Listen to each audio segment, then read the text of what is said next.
Hello and welcome to the Great War Newscast. Today we will be discussing the Great Argonne Offensive and the Hindenburg Line. To help us with this, we have found a specialist in German technology and a colleague of ours is out in the field. Before we can get to all of that, I'm going to cover information about Hindenburg and his line. To begin, the line itself was constructed by Russian POWs, or prisoners of war, that came from Hindenburg's own successes on the Eastern Front, as he was quite the commanding officer. The line consisted of tunnels, trenches, bunkers, barbed wire, and machine gun emplacements, all set there to prevent the Allies from reaching Germany, and Berlin, of course. The Allies began their assault on September 26, 1918, and it lasted until November when the war ended. Pershing did indeed leave a biracial force, the AEF, American Expeditionary Force.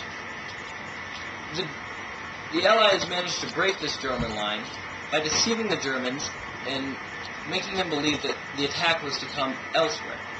The American reinforcements managed to punch a large enough hole through the line that the Germans could not reinforce it enough.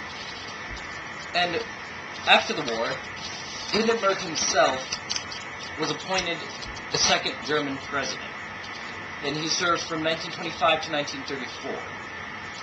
Before World War I, he fought for the Prussian army in 1911. My apologies. He was the chief of general staff with Erich Ludendorff, and him and Ludendorff raised the Germans' esteem as a whole during 1960. As I said before, he helped the Germans win on the Eastern Front, breaking the Russians and killing many of them.